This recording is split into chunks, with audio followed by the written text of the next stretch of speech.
A few moments later. Halo, kami dari kelompok 6 ingin membacakan pembahasan materi 1-7.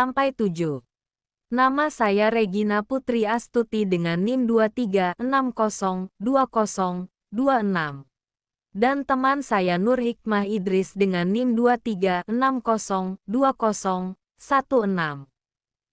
Apa sih itu? Pendidikan kewarganegaraan? Pendidikan kewarganegaraan civic education merupakan konsep universal yang meletakkan dasar-dasar pengetahuan tentang masyarakat, politik, tentang persiapan yang dibutuhkan untuk berpartisipasi dalam proses politik secara menyeluruh dan secara umumnya menjelaskan bagaimana menjadi warga negara yang baik.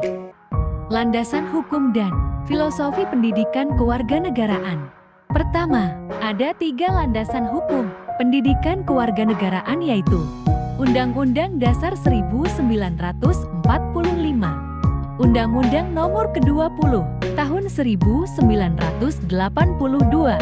Undang-Undang Nomor 20 Tahun 2003. Kedua, filosofi pendidikan kewarganegaraan. Filosofi adalah landasan yang berdasarkan atas filsafat atau pandangan hidup. Pancasila merupakan dasar filsafat negara. Dalam aspek penyelenggaraan negara harus bersumber pada nilai-nilai Pancasila, termasuk sistem perundangan-undangan. Visi dan misi pendidikan kewarganegaraan. Visi pendidikan kewarganegaraan menjadi pusat pengembangan dan penghasil ilmu kewarganegaraan dan pendidikan kewarganegaraan yang cerdas dan berkarakter. Pancasila. Misi pendidikan kewarganegaraan menyelenggarakan pembelajaran dalam bidang ilmu pendidikan kewarganegaraan dan pendidikan kewarganegaraan untuk mengembangkan peserta didik menjadi warga negara secara mandiri dan kelompok yang demokratis. Tantangan pendidikan kewarganegaraan untuk masa depan. A. Pengertian pendidikan kewarganegaraan. Pendidikan kewarganegaraan atau dalam kurikulum 2013 disebut dengan Pendidikan Pancasila dan Kewarganegaraan, merupakan salah satu disiplin ilmu sosial. Telah menjadi rahasia umum bahwa ilmu sosial sifatnya relatif dan tidak seperti ilmu alam yang bersifat mutlak. Hal ini menjadikan pendidikan kewarganegaraan dapat saja digoyahkan setiap saat karena tidak memiliki keajegan seperti halnya ilmu eksak. B. Sejarah pendidikan kewarganegaraan. Sejarah munculnya pendidikan kewarganegaraan pertama kali tahun 1957 dengan nama kewarganegaraan, yang isinya sebatas hak dan kewajiban warga negara serta cara-cara memperoleh dan kehilangan status kewarganegaraan.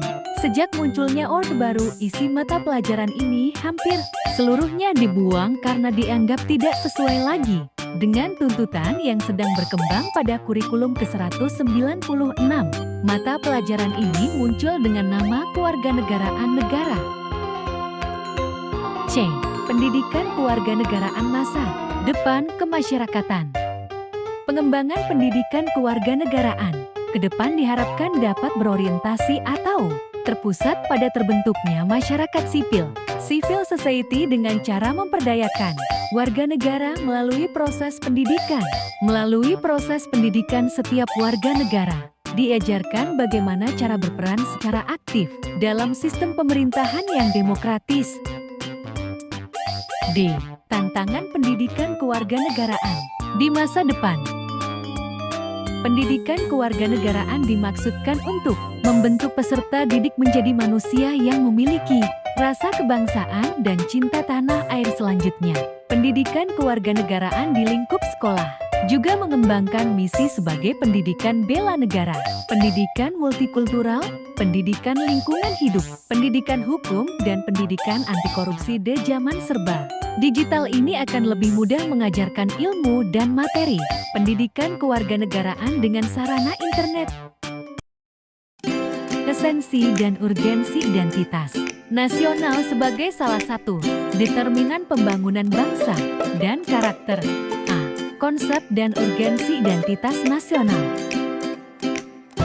Identitas nasional secara etimologis berasal dari kata identitas dan nasional. Kata identitas berasal dari bahasa Inggris identity yang memiliki arti ciri, tanda, dan jati diri yang melekat pada seseorang, kelompok maupun sesuatu sehingga membedakan dengan orang lain. Identitas nasional. B. Kedudukan identitas nasional sebagai karakter bangsa. Adapun 3 kedudukan identitas nasional sebagai karakter bangsa adalah sebagai berikut. Pertama, sebagai pemersatu bangsa. Kedua, sebagai ciri khas yang membedakan suatu bangsa dengan bangsa yang lain.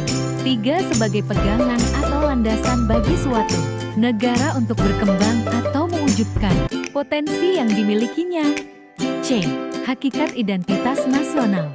Pancasila yang aktualisasikan dalam berbagai kehidupan berbangsa. Aktualisasi ini untuk menegakkan Pancasila dan UUD 1945 sebagaimana dirumuskan dalam pembukaan Undang-Undang Dasar 1945 terutama Anelia keempat.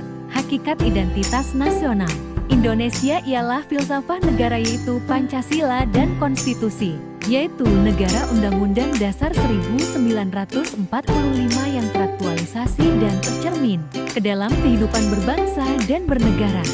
D. Alasan Pancasila menjadi identitas nasional.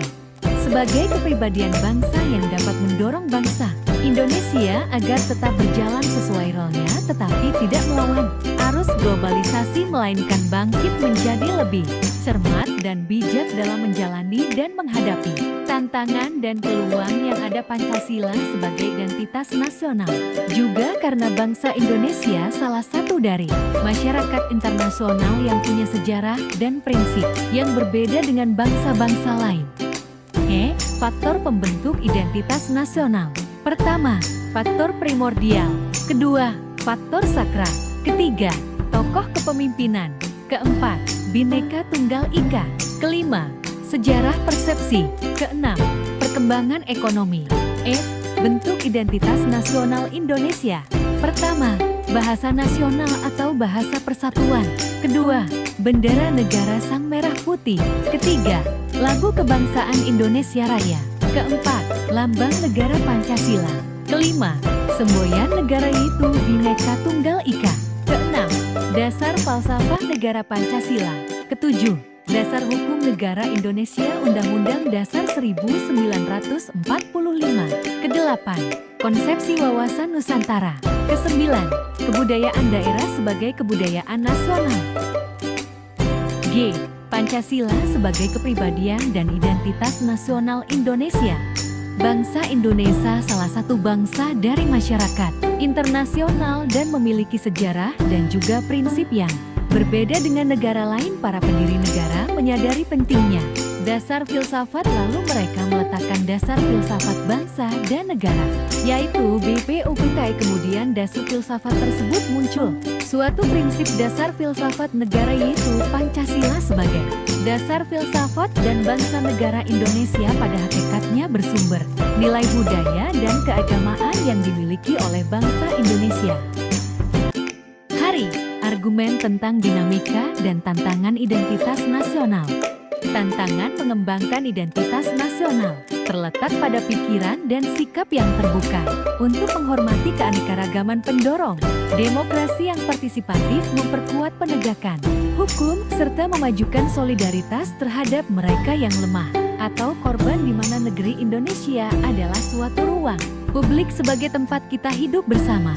Tantangan terkait memudarnya rasa nasionalisme dan patriotisme perlu mendapat perhatian. I. Esensi dan urgensi identitas nasional Indonesia. Pertama, untuk membuat bangsa Indonesia dikenal bangsa lain. Jika kita sudah dikenal bangsa lain, kita bisa melanjutkan perjuangan untuk eksis berbagai bangsa sesuai dengan fitrahnya. Kedua, identitas nasional untuk negara bangsa sangat penting untuk kelangsungan hidup bangsa dan negara. Ketiga, identitas nasional penting untuk otoritas negara dan bangsa Indonesia dengan mengetahui identitas masing-masing, rasa saling menghormati, saling pengertian akan berkembang.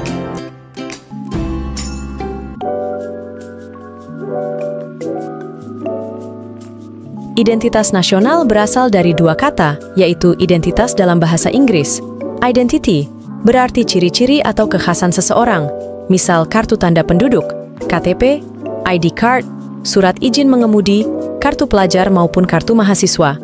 Selain itu, identitas penting yang harus dimiliki oleh warga negara Indonesia, yaitu nomor pokok wajib pajak, NPWP. Sedangkan kata nasional dalam bahasa Inggris, nasional, berarti bersifat kebangsaan. Nurwardani DKK 2016-27/28. Jadi dapat dikatakan bahwasanya identitas nasional mencirikan jika negara Indonesia berbeda dengan negara lain. Faktor-faktor pembentuk identitas nasional. 1. Faktor primordial yang mencakup kekerabatan secara keturunan maupun keluarga, kesamaan suku, asal daerah, bahasa, dan adat istiadat. 2. Faktor sakral yang berkaitan dengan kesamaan agama yang dipeluk dan diyakini sehingga menjadi sebuah persaudaraan. 3. Tokoh kepemimpinan yang menyatukan bangsa dan negara yang lebih dikenal sebagai tokoh masyarakat. 4. Prinsip kesediaan warga negara untuk bersatu dalam perbedaan. 5. Adanya sejarah yang sama dari warga negara Indonesia sehingga melahirkan rasa persaudaraan. 6. Ekonomi yang pesat melahirkan saling ketergantungan antar masyarakat. 7. Munculnya lembaga-lembaga pemerintahan dan sistem politik. Bentuk-bentuk dari identitas nasional. 1. Bahasa Melayu diangkat menjadi bahasa persatuan pada tanggal 28 Oktober 1928. 2. Bendera merah putih. Merah artinya berani, sedangkan putih berlambang suci. 3. Lagu Indonesia Raya sebagai lagu kebangsaan. 4. Burung Garuda menjadi burung khas Indonesia sebagai lambang negara. 5. Bhinneka Tunggal Ika sebagai semboyan negara Indonesia, yaitu walaupun berbeda-beda, tapi tetap satu jua. 6. Pancasila mengandung 5 dasar yang menjadi filsafat negara. 7. UUD 1945 sebagai konstitusi negara yang menduduki tingkatan tertinggi dalam peraturan. 8. Bentuk negara Indonesia, yaitu Negara Kesatuan Republik Indonesia. 9.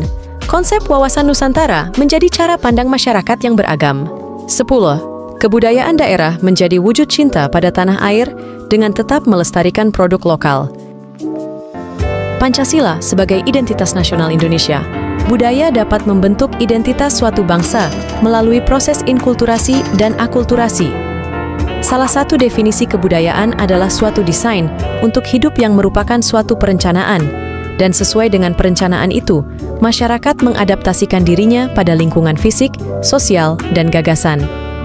Kebudayaan bangsa Indonesia merupakan hasil inkulturasi, yaitu proses perpaduan berbagai elemen budaya dalam kehidupan masyarakat, sehingga menjadikan masyarakat berkembang secara dinamis. Oleh karena hal tersebut, Pancasila sangat bagus untuk dijadikan sebagai identitas bangsa, atau juga disebut sebagai jati diri bangsa Indonesia yang bersifat dinamis dan khas menjadi pandangan hidup dalam mencapai cita-cita dan tujuan hidup bersama. Agama-agama tersebut menyumbang dan menyempurnakan konstruksi nilai, norma, tradisi, dan kebiasaan-kebiasaan yang berkembang dalam masyarakat. Fungsi dari identitas nasional Indonesia.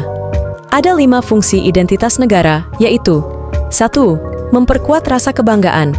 2. Membangun solidaritas. 3. Mempromosikan pembangunan. 4. Mempertahankan kedaulatan. 5. Mempromosikan hubungan antar bangsa. Dinamika dan tantangan identitas bangsa Indonesia. Proses membangun bangsa Indonesia menjadi bangsa yang besar dan bersejarah tentu saja mengalami dinamika dan tantangan. Hal tersebut harus dihadapi secara bersama-sama agar dapat dicari solusinya. Berikut dinamika dalam identitas bangsa Indonesia, yaitu 1. Mulai pudarnya praktik kehidupan berbangsa dan bernegara. Contoh semangat gotong royong, budaya sopan santun, dan sikap kepedulian kepada orang lain. 2. Nilai yang terdapat dalam Pancasila belum menjadi cuan sikap dan perilaku sehari-hari. 3. Contoh kebiasaan menyontek, tidak jujur, suka merokok di tempat umum, dan membuang sampah sembarangan. 4. Kurangnya rasa nasionalisme dan patriotisme dalam mencintai dan menghargai bangsa Indonesia sendiri. Contoh tidak bangga dengan prestasi bangsa sendiri dan lebih bangga dengan produk luar negeri. 5. Bangga memakai bendera negara lain daripada negara sendiri, yaitu bendera merah putih. Kesimpulan, secara etimologis, identitas nasional berasal dari 2 kata, yaitu identitas dan nasional. Kata identitas berasal dari bahasa Inggris identity, yang memiliki pengertian harafiah, ciri-ciri, tanda-tanda atau jati diri yang melekat pada seseorang, atau sesuatu yang membedakannya dengan yang lain. Sedangkan kata nasional merupakan identitas yang melekat pada kelompok-kelompok yang lebih besar, yang diikat oleh kesamaan-kesamaan, baik fisik seperti budaya, agama, dan bahasa, maupun non-fisik seperti keinginan, cita-cita, dan tujuan. Urgensi integrasi nasional sebagai salah satu konsep dan urgensi integrasi nasional ada 3 yaitu 1. Makna integrasi nasional. Secara etimologis, kata integrasi berasal dari bahasa Latin, yaitu integrat, berarti memberi tempat bagi unsur tertentu demi mewujudkan suatu keseluruhan. Sementara istilah nasional berasal dari bahasa Inggris, nation, artinya bangsa. Nasional juga bisa didefinisikan sebagai kebangsaan dan bersifat bangsa sendiri. 2. Jenis integrasi. Integrasi politik adalah penyatuan masyarakat dengan sistem politik. Menurut Suroyo, 2002 integrasi nasional mencerminkan proses persatuan orang-orang dari berbagai wilayah yang berbeda, atau memiliki berbagai perbedaan baik etnisitas, sosial budaya, atau latar belakang ekonomi, menjadi satu bangsa nation, terutama karena pengalaman sejarah dan politik yang relatif sama. 3. Integrasi sosial budaya.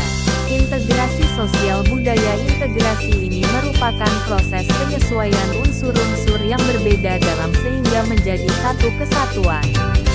Unsur-unsur yang berbeda tersebut dapat meliputi ras, etnis, agama, bahasa, kebiasaan, sistem nilai, dan lain sebagainya. Pentingnya integrasi nasional. Integrasi nasional umumnya dianggap tugas penting suatu negara, apalagi negara bangsa nation state yang baru merdeka.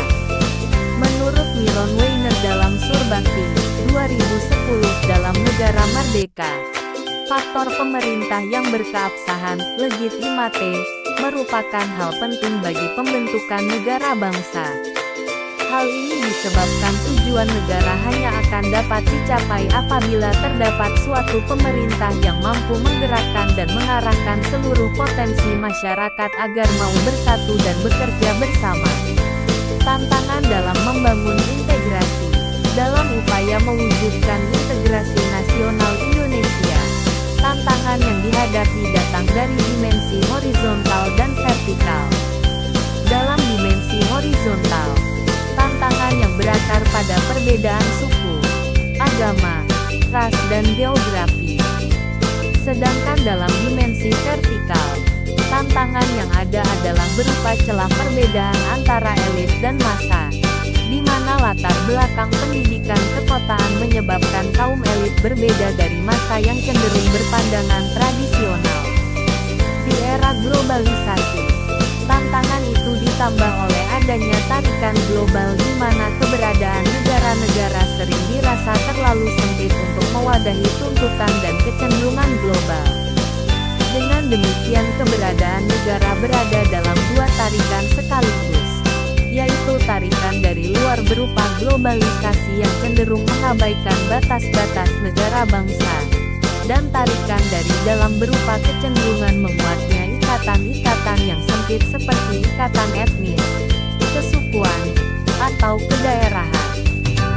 Kesimpulan, integrasi diartikan dengan integrasi kebudayaan, integrasi sosial dan pluralisme sosial. Sementara pembauran dapat berarti penyesuaian antar dua atau lebih kebudayaan mengenai berapa unsur kebudayaan, cultural traits, mereka yang berbeda atau bertentangan, agar dapat dibentuk menjadi suatu sistem kebudayaan yang selaras harmonis. Caranya adalah melalui difusi penyebaran, di mana unsur kebudayaan baru diserap ke dalam suatu kebudayaan yang berada dalam keadaan konflik dengan unsur kebudayaan tradisional tertentu. Dalam dimensi horizontal, tantangan yang berakar pada perbedaan suku, agama, ras, dan geografi. dinamika dan tantangan integrasi nasional. Dinamika integrasi nasional di Indonesia. Sejak kita bernegara tahun 1945, upaya membangun integrasi secara terus-menerus dilakukan. Terdapat banyak perkembangan dan dinamika dari integrasi yang terjadi di Indonesia. Dinamika integrasi sejalan dengan tantangan zaman waktu itu.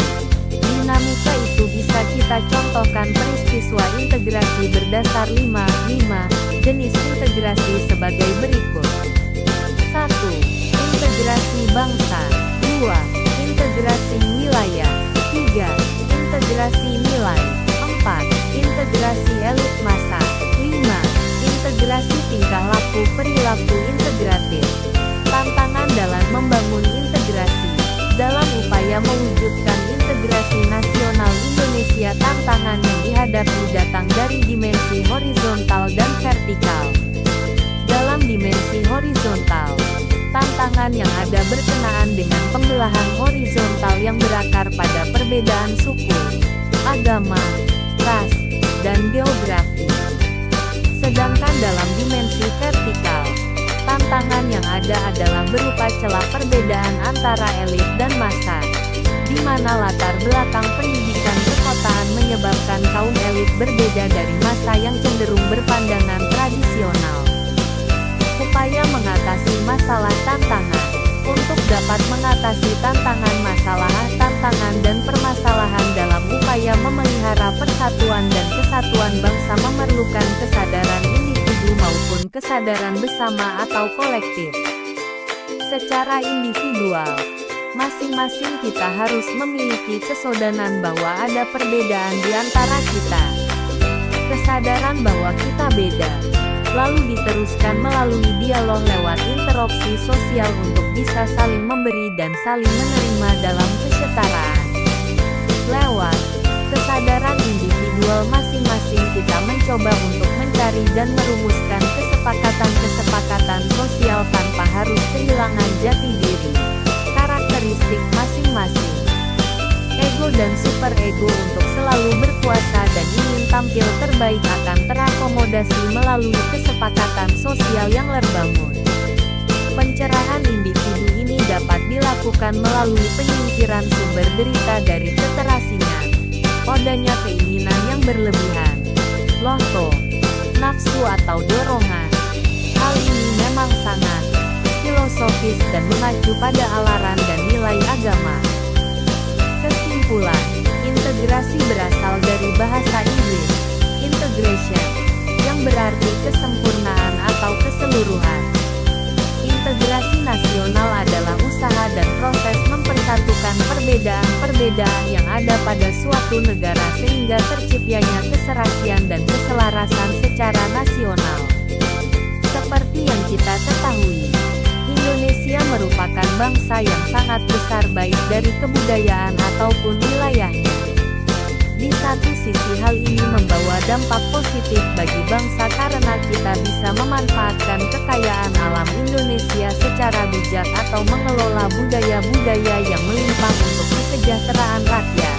Namun selain menimbulkan sebuah keuntungan, hal ini juga akhirnya menimbulkan masalah yang baru. Hubungan antar lembaga negara menurut UUD 1945. Sistem pemerintahan negara dan sistem pemerintahan daerah. Hubungan antar lembaga negara menurut UUD 1945. 1. Hubungan antara MPR, Presiden, DPR, dan MK.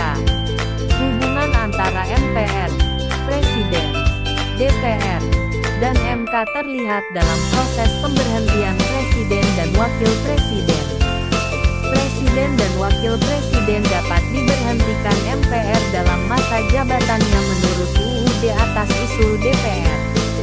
Ini terjadi apabila terbukti melakukan pelanggaran hukum berupa pengkhianatan terhadap negara, korupsi, tindakan pidana berat, atau terbukti tidak lagi memenuhi syarat sebagai Presiden dan Wakil Presiden. 2. Hubungan antara DPR dan Presiden. Hubungan antar DPR dan Presiden terlihat ketika rancangan undang-undang atau RUU dibahas bersama oleh DPR dan Presiden. Jika tidak ada persetujuan bersama, maka RUU tidak boleh diajukan lagi dalam persidangan DPR masa itu. Presiden mengesahkan RUU menjadi undang-undang atau UU. Dalam keadaan genting, Presiden berhak menetapkan peraturan pemerintah pengganti UU dengan persetujuan DPR. 3. Hubungan antara DPR dan DPD. Hubungan antara DPR dan DPD dapat dilihat ketika DPD mengajukan RUU kepada DPR. DPD mengajukan RUU yang berkaitan dengan otonomi daerah, hubungan pusat daerah, serta yang berhubungan dengan perimbangan keuangan pusat dan daerah. DPD ikut membahas RUU tersebut dan melakukan pengawasan terhadap pelaksanaan UU yang telah disahkan. DPD juga memberikan pertimbangan kepada DPR atas pajak, pendidikan, dan agama. 4. Hubungan antara MPR dan DPD. Hubungan antara MPR dan DPD dilihat dari keanggotaannya. Anggota DPD merupakan bagian dari anggota MPR. Melalui wewenang DPD, MPR dapat mengontrol pembuatan UU yang berhubungan dengan otonomi daerah, hubungan pusat daerah, serta perimbangan pusat dan daerah agar tidak menyimpang dari UUD. 5. Hubungan antara BPK dan DPR. Hubungan antara BPK dan DPR tampak ketika BPK memeriksa tentang keuangan negara dan hasil pemeriksaannya diserahkan kepada DPR. BPK memiliki hak untuk meminta keterangan yang wajib diberikan oleh setiap instansi pemerintah.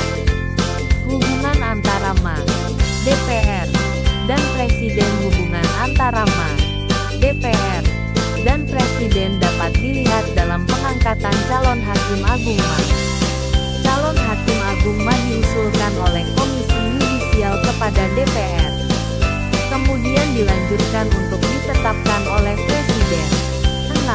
Hubungan antara MK, MA, dan DPR. Hubungan antara MK, MA, dan DPR terlihat dalam hal pemberian putusan atas pendapat DPR terkait pelanggaran yang dilakukan oleh Presiden dan Wakil Presiden. Anggota MK terdiri dari 9 orang dan ditetapkan oleh Presiden. 3 orang diajukan oleh MA, 3 orang diajukan oleh DPR, dan 3 orang diajukan oleh Presiden. Sistem pemerintahan negara Indonesia. Sekarang ini sistem pemerintahan di Indonesia masih dalam masa transisi.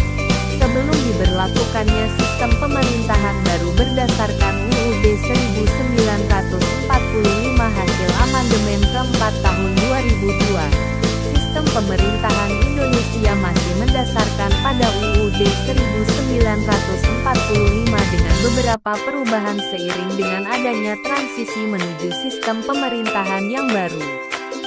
Sistem pemerintahan baru diharapkan berjalan mulai tahun 2004 setelah dilakukannya pemilu 2004. Kesimpulan, Dewan Perwakilan Daerah dalam proses legislasi atau proses pembentukan undang-undang hanya memiliki hak usul dan pertimbangan. Itu pun hanya yang berkaitan dengan kepentingan daerah. DPD hanya dapat ikut membahas dan melakukan pengawasan undang-undang mengenai otonomi daerah, pembentukan, pemekaran dan penggabungan daerah, hubungan pusat dan daerah, pengelolaan sumber daya alam dan sumber daya ekonomi lainnya, pelaksanaan anggaran dan pendapatan belanja negara, pajak, pendidikan, dan agama. Akan tetapi hak legislatif yang dimana DPD sangat tergantung kepada DPR yang mau menyetujui atau tidak usul atau pertimbangan, pembahasan, dan pengawasan yang diajukan oleh DPD.